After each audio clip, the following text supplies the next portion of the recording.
Alright, so our second part of innate.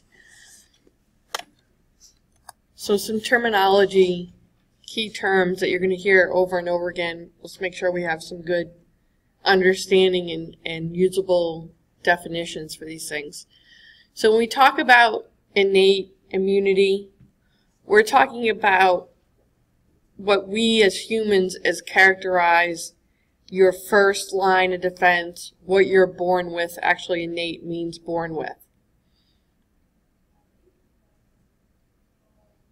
Also, sometimes it's kind of described as your non-specific immunity.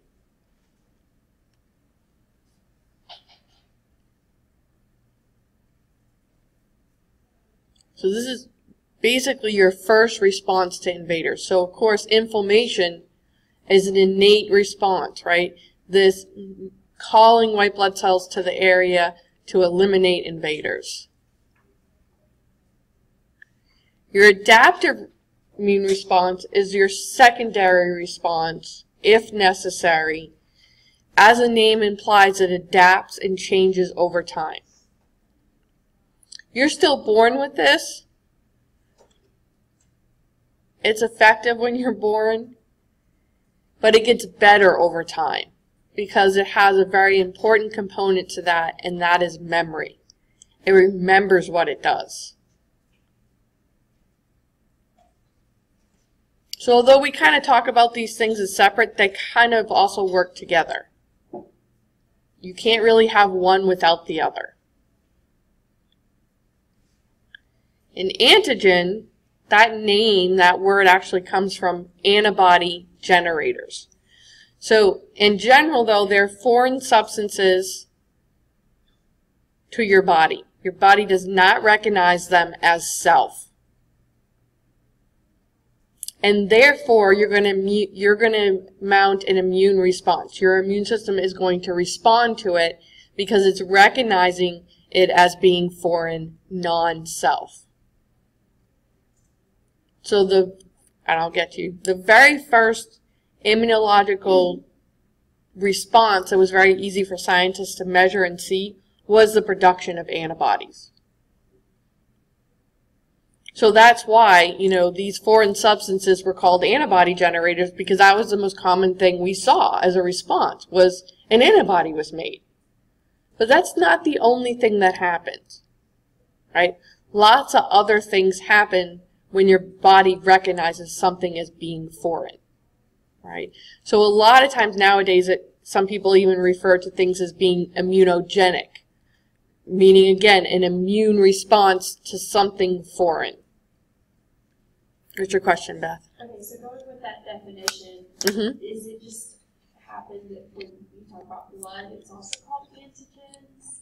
Or, like... Okay. Are you done with your question? I don't know what my question, but like... I know what you mean. Okay. So her question was basically antigens as it relates to blood, probably red blood cells. Right. So your blood type, when they tell you what your type is what type of substances you have on the surface of your red blood cells. Different people have different molecules on their surface. So because we have these differences, they can be antigenic for different people. And this is why if you get red blood cells that aren't the same as the ones in your body and can be recognized by your immune system as being foreign, you can have a response where the immune system is going to kill those red blood cells because they're recognizing it as foreign. So the general rule with blood is you can't get any antigens you don't already have. They can't give you a blood type you don't already have. And we're going to talk a little bit more in detail about blood types later when we talk about disorders. So I'll come back to that. That's my little short answer for now. Good? Makes sense to you guys a little bit? Okay. Hopefully we'll elaborate on it a little bit more. So antibodies are a product of your immune system. They are, in fact, mostly protein. And what's really amazing about them is they're molecularly specific. These molecules, these proteins, specifically bind to, attach to specific foreign substances, specific antigens.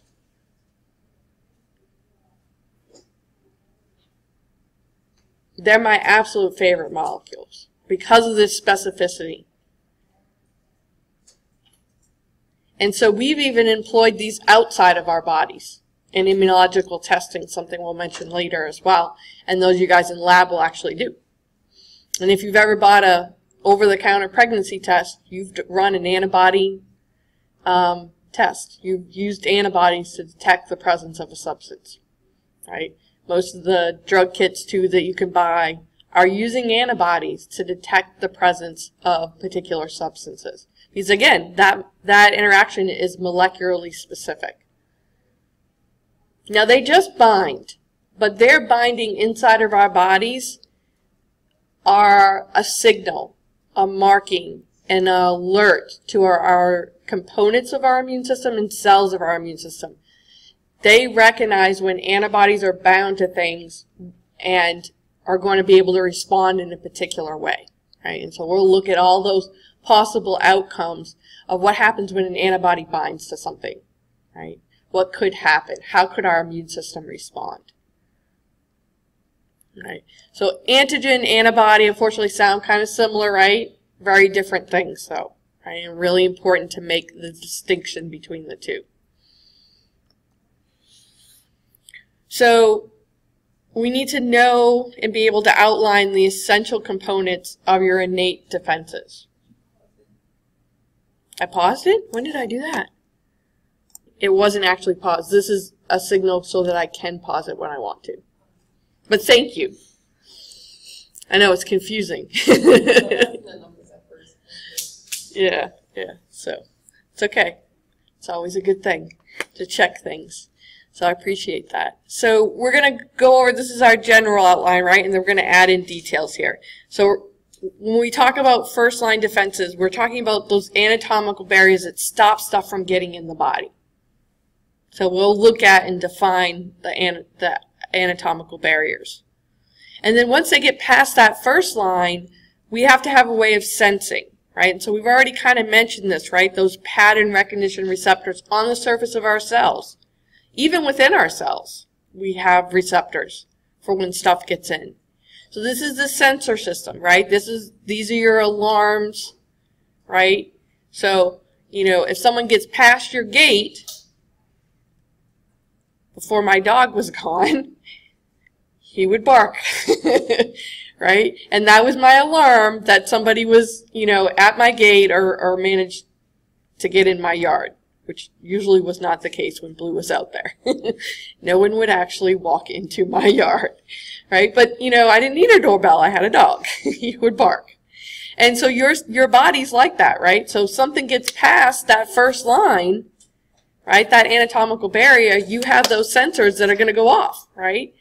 They're going to alert, they're going to send out chemical signals and say, hey, first line's been breached.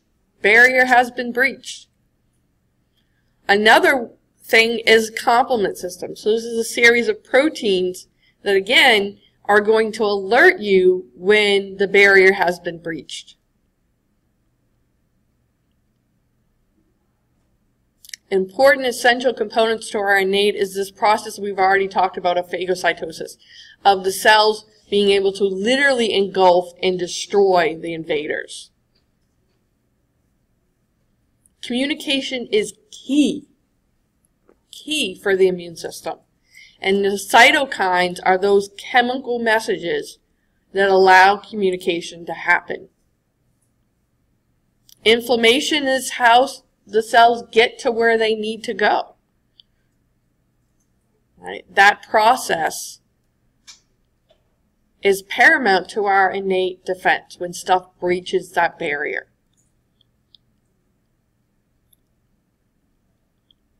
And again, we want to contain and destroy. So white blood cells go to where the problem is, right? That inflammation, that movement to the area, we're going to contain it and we're even going to try and destroy it right there on site. Fever is actually a natural response, right, to invasion by pathogens. And there is a reason for it. So let's look at first line defenses first.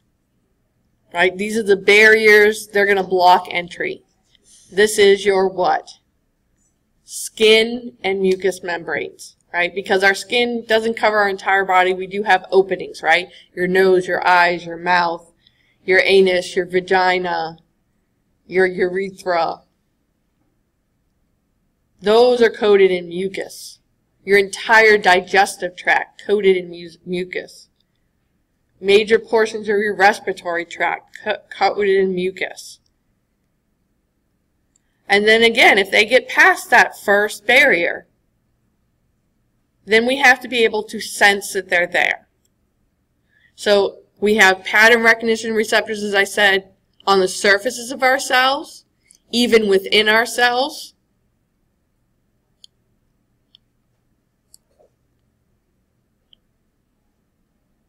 So we have ones on the surface and inside, and specialized ones even inside of certain cells. Then you have the complement system, which is a series of proteins in your blood and tissue fluids. This is the sensor system, right? So they detect. They're going to send out an alarm. Notice the most common alarm. Inflammatory response. Call the troops in. We have a problem, right? So when my dog is barking, I don't just sit on the couch, right? I get up and go see why he's barking. Typically, it's somebody's at my gate, right? He doesn't bark just for no reason, right? And he would even have distinctive barks. You knew if it was the mailman or the UPS guy, right? So the same thing for your body, right? If there's a specific invader, there's specific signals they send out. Even particular cells are going to call into that area that have specific jobs. So notice, inflammation, inflammation, inflammation, right? This one's a little different. Interferon refers to a viral infection. Again, signaling really sometimes depends on what it is, right? Is it the UPS guy? Is it the mailman? Is it my family? At one time, my ex-husband was terrified because somehow someone was knocking at our door and the dogs were outside. He was like, oh my God, somebody killed my dogs. You know, how the heck did somebody get to my door to knock on it with my dogs outside? Well, they were his grandma, right? The doggie's grandma, his mother, right? The dogs grew up with her. They knew her. They let her in. She's the only person that they would let in the yard. So in this case, too, it's specific signal, right, for viral invasion. We want to respond in a particular way. So this is going to be an interferon response. And we'll look at the specifics of that. Complement system's pretty awesome because it not only can cause an inflammatory response, right, call those white blood cells to that area, but it can do additional things, like actually kill cells. It can form a membrane attack complex that inserts into membranes and destroys and lyses those cells. They can produce the substance we already saw, C3b, which can bind to the surface of the cells. And this process, when you bind to the surface, and that's a trigger for other cells to come kill, is referred to as opsonization. And I always just remember it as tagged for destruction, right? Opsonization is when we tag it. We put something on it, and we're going to destroy it later. So, give you a really good visual for this one. So this was going to our discussion board post. This is the one that really stuck in my head for me even. That cartoon.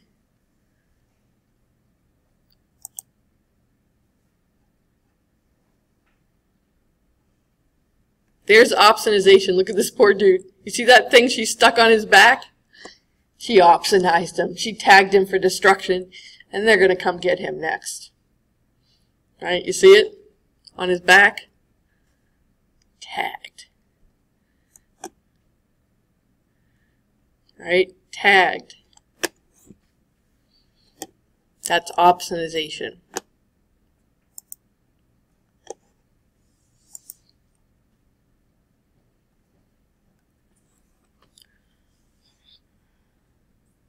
So in addition to having these physical barriers,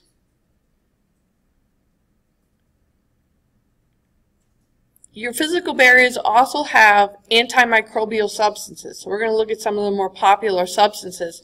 In addition, you have normal microbiota. So you have normal bacteria, yeasts that exist on and within your body that actually help defend you against ones that would cause disease, pathogens. So your skin itself is a pretty awesome barrier, right? It's pretty difficult for microbes to penetrate. In fact, there are very few that can gain entry without an abrasion, without a wound, that can actually penetrate the skin on their own.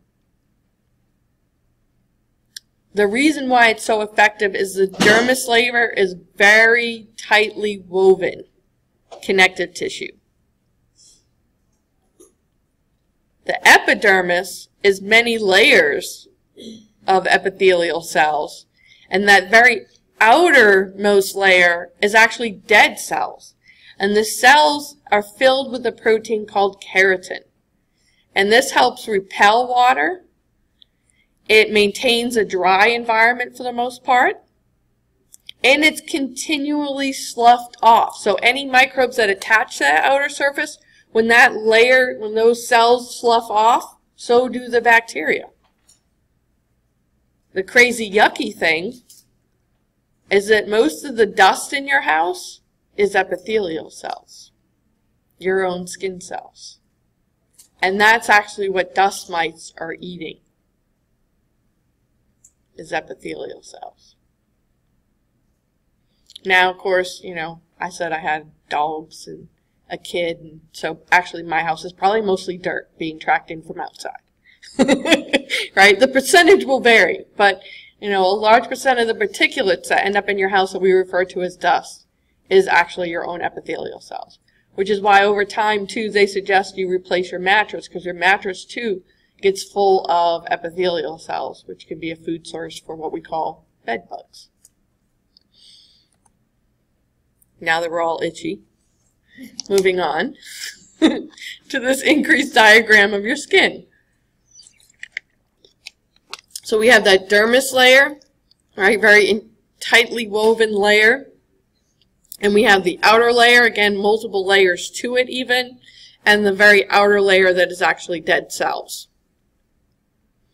Growing within your dermis, because we're mammals, right, we have hair everywhere. Literally, just about everywhere. Some places more pronounced than others. In order for that to hair come smoothly out of the hair follicle where it grows, you have sebaceous glands or oil glands associated with it.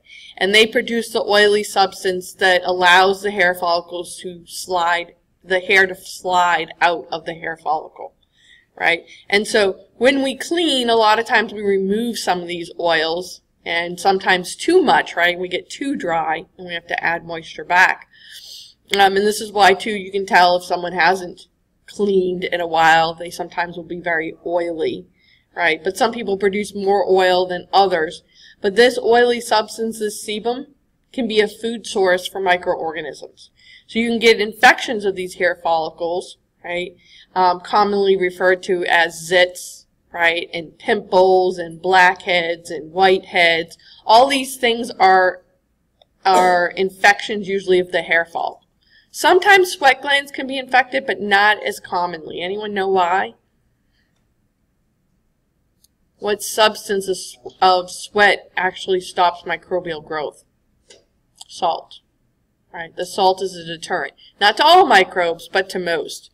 So again, those transient flora, they're just attaching to you and using you as a free ride and not really becoming residents, get sloughed off with the normal sloughing of your skin. Your normal flora are actually living within the dermis layer, and again, most commonly associated with the hair follicle. It's only when you get extreme overgrowth, maybe to overproduction of oil or other factors that factor in, that you usually end up with infections of the skin. So your mucous membranes, as I said, digestive tract, which is basically just a tube that goes right straight through your body. Respiratory, urogenital tracts, all lined in mucus because they're all entry points. All bathed in secretions, most commonly referred to as mucus. In addition, the movement of stuff through your intestines helps protect you. That can't say it. Yeah, it's the muscular contractions of your intestinal tract. I can't pronounce the word today. Peristalsis. There we go. The mucociliary ciliary escalator of your respiratory tract. So in this case, right, your digestive tract is a tube, just goes right straight through your body, right? So it, again, just goes right straight through your body. So we just move stuff through. Respiratory, on the other hand, it's a dead end, right? There's no place to move it to. So anything that you're breathing in, that you're trapping in your mucus, you have to eliminate. You don't want it building up in the lungs. So the way in which the body does that is it traps it in the mucus, and then you have ciliated cells that are associated with your respiratory tract, with your trachea and your bronchioles. And when they trap stuff, they're gonna beat and move this mucus up to your pharynx, to your throat region, right behind your trachea. Right, your esophagus actually runs right behind. In your throat region, right, you have the split here in your larynx region. You go to air or you go to esophagus, right? And when you swallow, normally you block with the epiglottis your trachea, so stuff goes to the esophagus, right, to the stomach, instead of, you know, swallowing into your lungs. But occasionally, right, we get the coughing because somehow things don't get coordinated quite right and stuff gets down there and we don't want it there. We always had that movement, and then what's going to happen when it's pushed up, then it goes down into the throat and down the esophagus to the stomach. And our stomach helps protect us in that what is in the stomach that's going to destroy the microbes that we may have trapped in that mucus. What? Acid, hydrochloric acid, very powerful acid.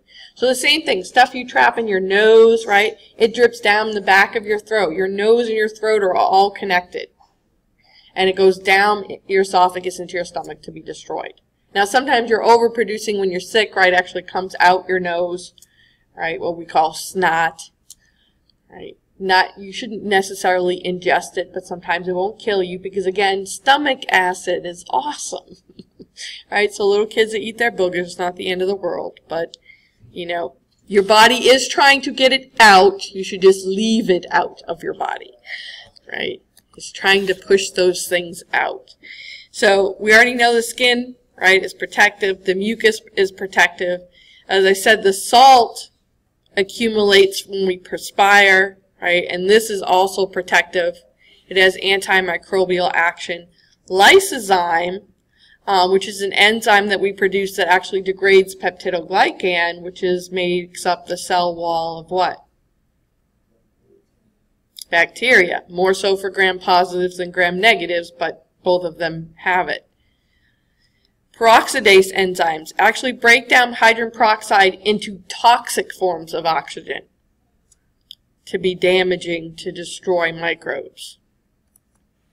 Lactoferrin binds iron. So lacto referring to secretion, ferrin referring to iron. And iron, as we know, microbes need it for their metabolism, as well do we. We don't want them to have it, though. The other problem with iron is it's not very soluble in liquids. And so we even have transferrin in our blood that helps transport the iron. Otherwise, it would precipitate out of solution, because our blood is mostly water. And that too also helps sequester it away from the microbes. So we keep it for just us. Defensins, these molecules can actually create pores, holes in microbial membranes and destroy them. So your tears contain a large percentage of lysozyme, again, to be able to degrade microorganisms. Your saliva as well contains lysozyme. Inside your phagocytic cells, right, they produce things like the peroxidase enzyme and lysozyme.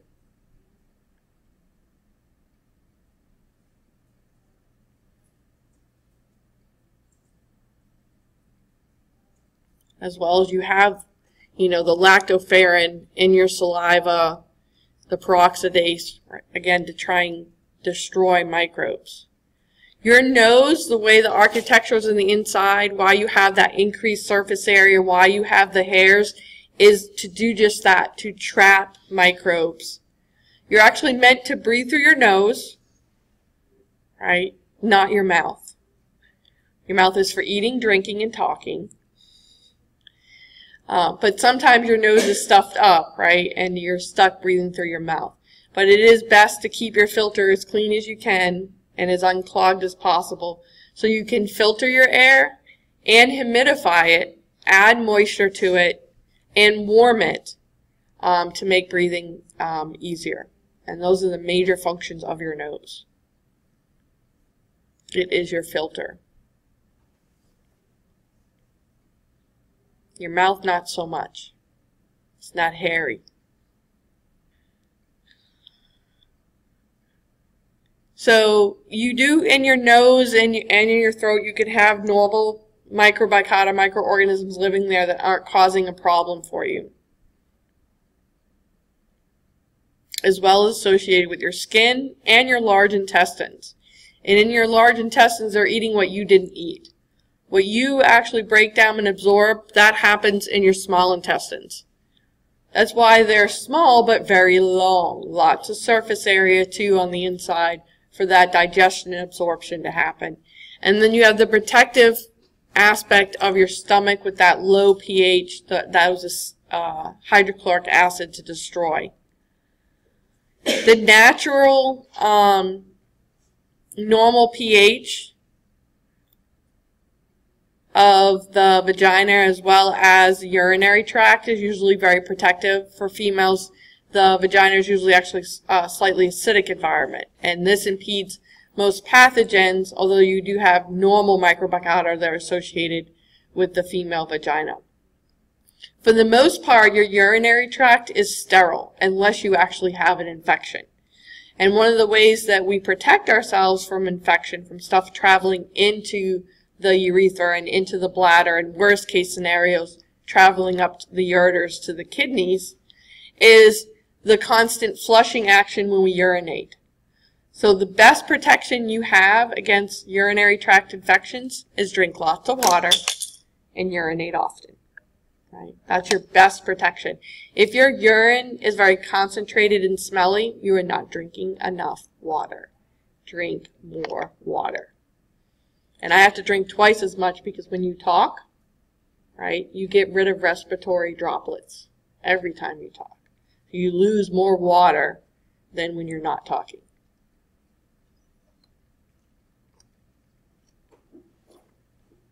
That's why people in my profession walk around with water all the time. Dehydrate very easily if you don't. Any questions on any of these? Right? So in addition to the barriers themselves, right, have protection with substances. And how the normal microbiota, right, the flora, the ones that are normally there within our skin, our nose, our intestines, they help protect us in what's referred to as competitive exclusion. In order for infection to happen, or for any organism to exist, they have to be able to attach first. So they attach to binding sites. And then, of course, they're going to feed. they're going to ingest nutrients, which is us, right? Eating the sebum that we produce, for an example, for our skin. In our intestines, eating the food we didn't eat, right? That we didn't absorb. Because they're sitting there, taking up that spot and eating that food, pathogens actually have to fight or acquire those spaces when they become available, right? So at the beginning of the fall semester, trying to find a parking spot, it's like a nightmare, right? They're all filled up. You got to get early in the morning to get a parking spot. So imagine, right, that's a deterrent for some people not being able to find a parking spot, right? You can't come in if you can't find a place to put your car. So think about your body. If all those parking spots are taken up by your normal flora, when the pathogen comes by, he's got no place to park, no place to land. He's going to pass on by to the next person. Now, if he finds a spot, he still may have to compete because now you got to go stand in line, right? To sign up for your classes. You might not have time to stand in that line or wait for your number to be called now on that nice new system. There might be people there that are irritating, right, and are a deterrent to you. Same thing with the microbes, right? If you found a spot, it doesn't necessarily mean that because you found a spot, you're going to stick around, right? The other organisms that are around you are like, what are you doing here? This is our spot. This is our school. You can't come here. This is just for us, right? And they're going to fight with those microbes to retain their spot and their share of the nutrients. So that's how they protect us, by being there. So there's no spots for the bad guys. And then even more so, they're going to compete for those nutrients. They want to keep them so that the pathogenic organisms don't have them. So one of the ways they help protect us is they actually produce substances that are even toxic to the other microbes. So Propionibacterium degrades our lipids and produces fatty acids which are toxic to other microbes. E. coli, found in our gut, we found produces colistins, and again, these substances are toxic to other microbes. Lactobacillus is what typically forms the low acidic pH of the vagina. And so again, those normal flora are making the environment acidic, which impedes the growth of other organisms that can't grow under those acidic conditions. But we can have disruption of this microcosm, this ecology that exists in these areas. So, antibiotics. They don't specifically target specific bacteria. They'll target maybe specific groups, like gram-positive versus gram-negative, but it's not going to necessarily target bad guys, normal flora, versus, good guys, normal flora, versus bad guys, pathogens, right? When we're taking it to eliminate a pathogen that's definitely causing an infection, you harm some of the good guys in the process, right? And depending to what level and for how long and what type of antibiotics, that can create quite a disruption and therefore kill off the good guys and leave us open to invasion by the pathogens, by the bad guys. Because you killed off the good guys, there's nobody taking up that spot and eating that food. So the bad guy comes along and goes, woohoo, everybody's gone, right? It's like summertime right now. I don't have any problem finding a parking spot, no matter what time of day I come. That's one good thing about summer, right? There's not as many people on campus. So here, one of the infections that commonly happens is Clostridium difficile in the intestines, right? So when you have an extreme disruption, a lot of times from long-term antibiotic use, and so again, this is usually people who are hospitalized, already have weakened immune systems. This organism is a spore former, it can be picked up from the environment. Under those conditions, it's what we call an opportunistic pathogen, taking advantage of the opportunity that the other competitive organisms are not in the gut. and it's able to grow. The bad news with this one is it can literally destroy the membranes of the digestive tract. It's highly damaging.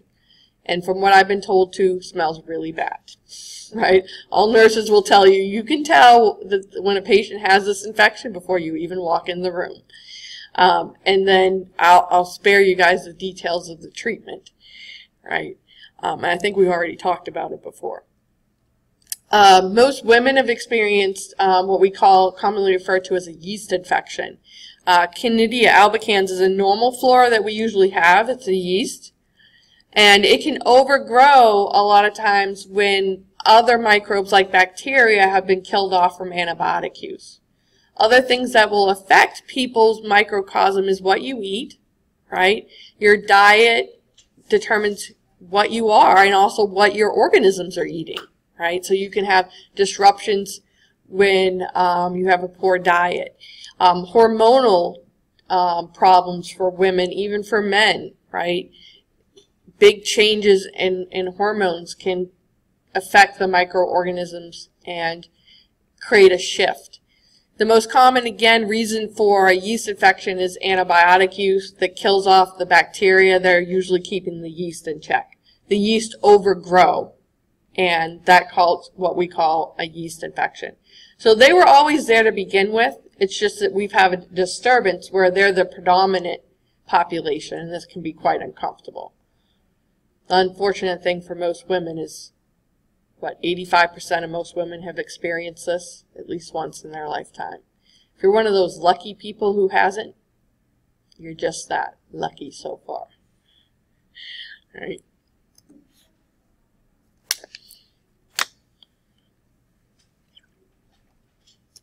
So these are my favorite guys. They're quite beautiful under the microscope.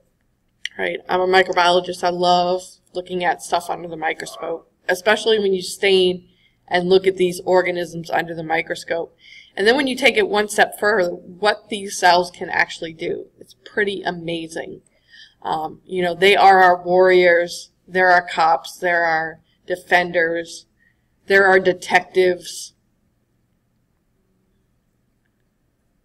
And so each one of them has a particular functionality based on its abilities, what it has, what it can do.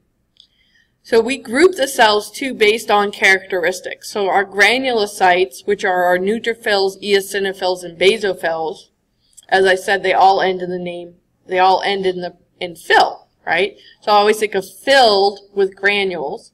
And the other part of their name is actually denoted to how those granules stained when they were looking at them under the microscope. So neutrophils, as I said, their granules kind of stain neutrally and kind of blend in with their cytoplasm. Eosinophils, on the other hand, their granules stain with the dye eosin, which is an orange to reddish dye. So under the microscope, their granules look orange to reddish. Because the substances they have in them, as I said, stain with that dye, eosin. Basophils, the substances inside their lysosomes, inside their granules, stain basically, right? So with basic dye. So that's where they get the name basophil. Neutrophils, eosinophils, and basophils also tend to have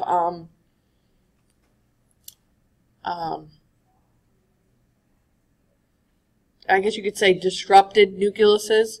The neutrophil is multi-lobed. You don't have this nice, beautiful, round nucleus that we're used to seeing. It's been morphed. And we'll look at some pictures of this.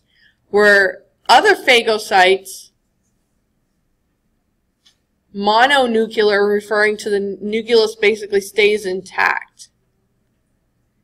And monocytes and macrophages really are the same cell. They just differentiate from ones that are found in our blood and ones that are found in our tissues and organs. So they're referred to monocytes when you see them in the blood. They're referred to as macrophages when you see them in our tissues and organs. And they are the largest cells you will see in your blood. Pretty impressive big eaters, as we've said. Dendritic cells, These are found in your tissues and in your organs. And these guys, my nickname for them are the scouts. They're surveying and sending information back to command center. Lymphocytes, you have 3 different lineages, and then even with them you have lineages of them. But B cells are actually B lymphocytes, but we just say B cells for short. The other major grouping is T cells, again T lymphocytes, but T cells for short. And as we talked about last time, the best name ever, 1973 was a pretty awesome year because I was born too. And so were the natural killer cells, right? They were named in 1973. They naturally kill. And they're pretty awesome at it. So your white blood cells are always found in your blood. Even under normal conditions, they're constantly circulating. But these numbers are going to increase when we're dealing with infection. Right? We obviously need more warriors when we're at war. Some cells play dual roles, right? So they're very important in our innate, our first response, but they also help us with our adaptive, our secondary response.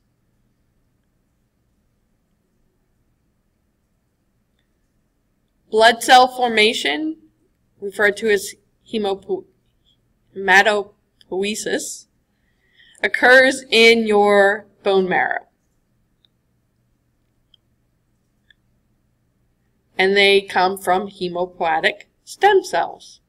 These cells can arise any one of your white blood cells, as well as they're ones that can give rise to all your red blood cells and your platelets. How does your body know which set of cells we need at any particular time? It communicates with it. So there's the special set of chemical signals, cytokines, that are specifically for determining what group of white blood cells or red blood cells or platelets need to be made at any one time. These are referred to as colony stimulating factors because these are a group of cells, right, that are all basically clones of each other. So colony, a grouping, a cloning. Stimulating, right? We need this particular group.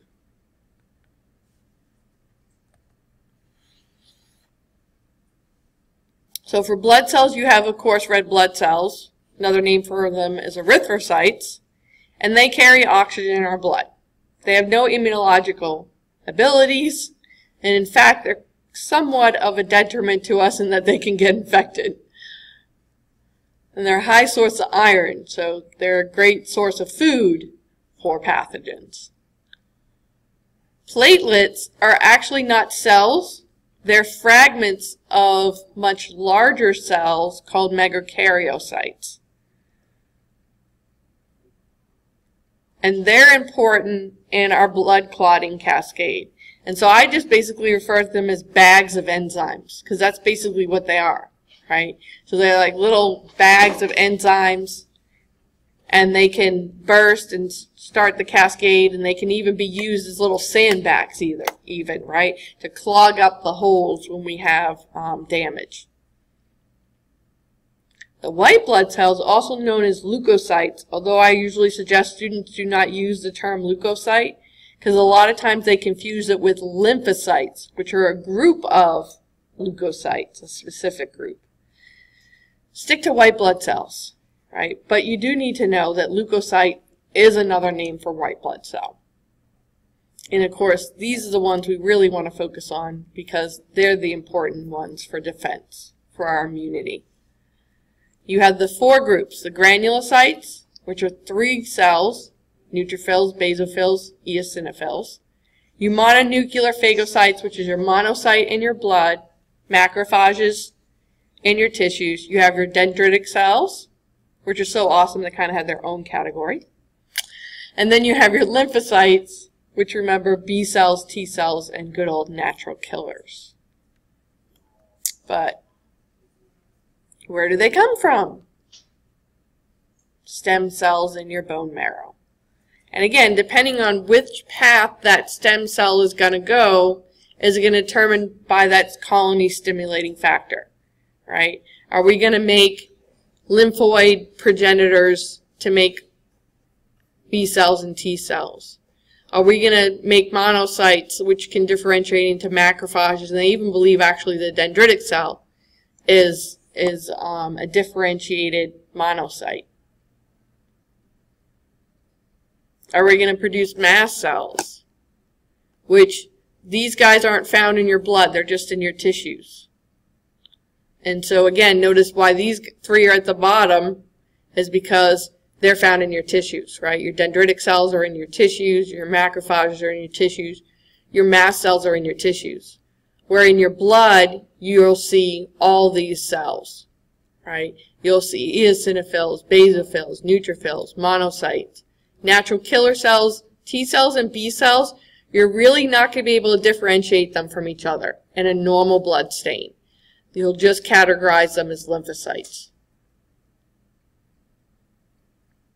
You really can't differentiate them from each other. Unlike the granulocytes, you can differentiate because of their different staining granules.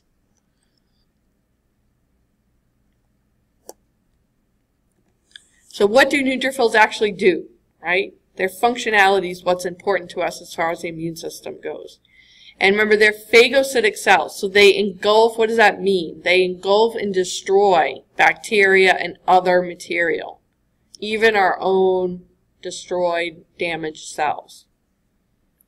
Basophils, you're going to see them come on scene when you have allergic reactions and inflammation. Mast cells are similar to basophils, but the difference is, of course, they're found in your tissues. Mast cells are in your tissues, not in your blood. Eosinophils, you'll tend to see their numbers increase above normal levels when you have parasitic worm infections. And the belief is that the granules in those are effective against that particular pathogen.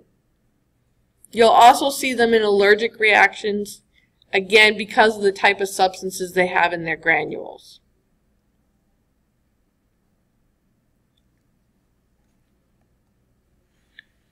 Your mononuclear phagocytes, again, is your monocytes, which are what they're called when they're circulating in your blood. These cell types develop as they leave the bloodstream into macrophages and dendritic cells.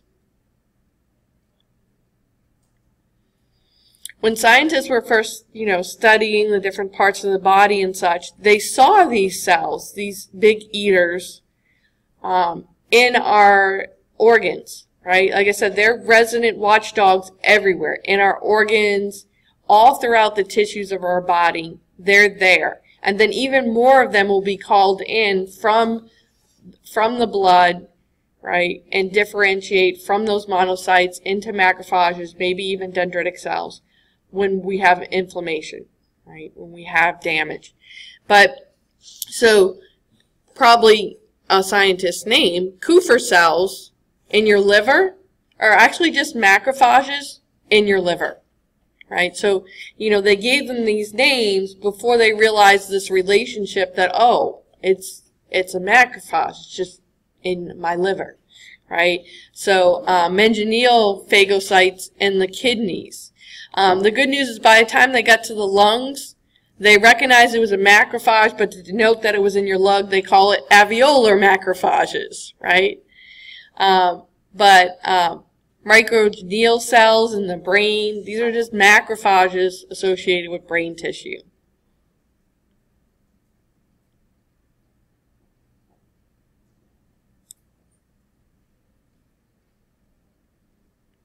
Resident and recirculating macrophages in your lymph nodes. So some of them stay there, others travel around.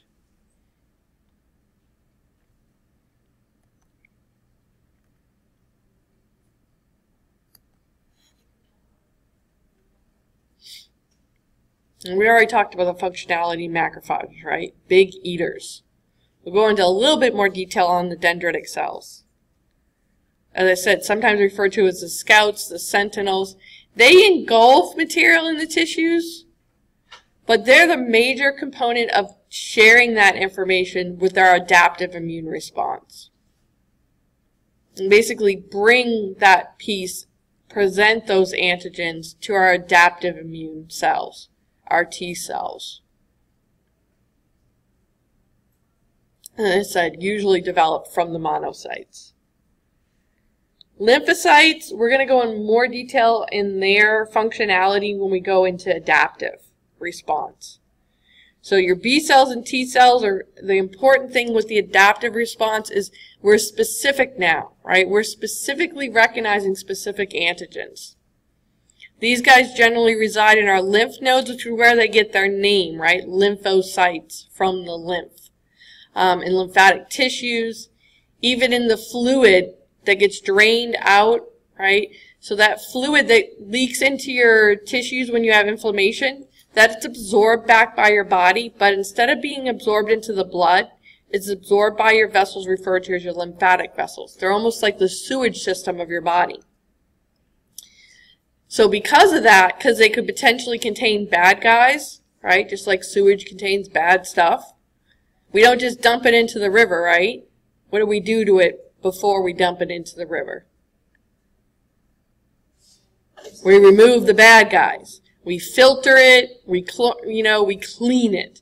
So what do your lymph nodes do? They're your filters of your lymph. That fluid from where you had inflammation and bringing that fluid, recycling it back into circulation, just like where we put the water back into the river, where we once took it from, but we got to clean it first. Natural killer cells, although pretty awesome killers, they lack specificity. So with their killing, they need assistance in making that distinction sometimes on whether those cells, right? He needs a signal from something else to denote that that cell needs to be killed. So functionality, neutrophils, phagocytosis, right? Eosinophils, inflammation, parasites, right? Basophils, similar to mast cells, except mast cells are in your tissues. These are your histamine releasers and other inflammatory chemicals, so involved in inflammation as well. Monocytes are your big eaters, right? Digest and engulf. And that's the name given to them when they're in your blood, which they can do the same thing when they're outside of the blood. We just call them macrophages. And dendritic cells are really important, and they don't just destroy, right? They're going to carry this information to our adaptive immune response. They're going to go to these lymph nodes, the spleen, the appendix, where these lymphocytes live, these B cells and T cells, and communicate with them.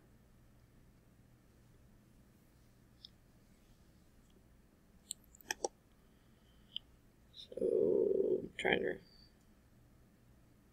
there's a lot of stuff. Yeah, we're going to leave this for next time. We're going to stop there.